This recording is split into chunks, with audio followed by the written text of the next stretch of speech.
नमस्कार, मी संतोष सुतार आणि आपण पाहतात सीएल माझा. महिला सक्षम असेल तर कुटुंब व्यवस्थित उभं राहतं. त्यासाठी घरच्यांच्या बरोबर समाजातील लोकांची साथ असणे गरजेचे असते.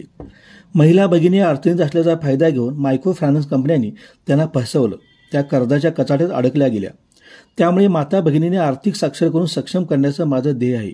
मतदारसंघात महिलांसाठी कुटीर उद्योगाच्या माध्यमातून रोजगार देऊन त्यांच्या चेहऱ्यावर हसू फुलण्याची संधी मला द्या, असे आवाहन मानसिंग घोड यांनी केले. छत्रपती शासन आघाडीच्या वतीने आज हलकर्णी येथील दौलत अथर्व कारखाना कार्यस्थळावर महिलांचा मेळावा घेण्यात आला. यावेळी महिलांना मार्गदर्शन करताना दौलत अथर्व चेअरमन मानसिंग घोड बोलत होते. महिलांची मायक्रो फायनान्सच्या कंपनीकडून आर्थिक फसवणूक झाली. त्यांना कर्जाच्या खाईत ढकलण्यात आले. त्यांना कर्ज वसुलीत त्रास देण्यात आला. त्यावेळी चंदगड मतदारसंघातील कुणीही छत्रपती शासन महिला आघाडीच्या मदत केली नाही. कोरोना काळात त्यांच्या पाठीशी कोणी उभं राहिलं नाही. केवळ राजकारणासाठी महिलांचा वापर केला जातो. किमान आता तरी या महिलांना न्याय मिळावा, त्यांना एक खंबीर आधार मिळावा, यासाठी आगामी विधानसभेत मानसिंग घोड यांना पाठिंबा देत असल्याचे महिला आघाडीच्या अनिता नाईक यांनी सांगितले. यावेळी समन्वयक विनोद नाईक यांनी या महिलांच्या अडचणी न्यायालयीन लढाई याची परिस्थिती मांडून सहकार्याची अपेक्षा व्यक्त केली.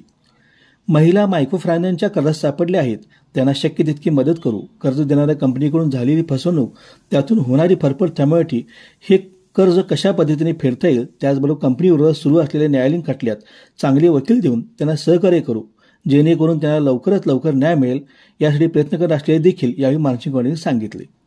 छत्रपती शासन महिला आघाडीच्या महिलांनी मानसिंग घोड यांना जाहीर पाठिंबा दिला. यावेळी आघाडीच्या अनिता नाईक, शीतल कांबळे, रोहिणी गणाचारी, लता सुतार, मंगल आक्के, रोहिणी मेनसे, समन्वयक विनोद नाईक व इतर महिला मोठ्या संख्येने उपस्थित होत्या.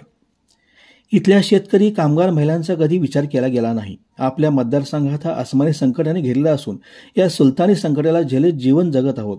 त्यातून जर चांगले दिवस यायचे असतील तर त्यासाठी सक्षम नेतृत्व आणि पाठबळ हवं आहे. त्यासाठी खोआर यांना पाठबळ देऊन त्यांच्या माध्यमातून पुढे जाऊया, असे आवाहन स्वाभिमानी शेतकरी संघटनेचे तालुका अध्यक्ष जगन्नाथ होलजी यांनी केले. यावेळी कार्यक्रमाचे सूत्रसंचालन नारायण पाटील तर आभार विनोद नाईक यांनी मानले.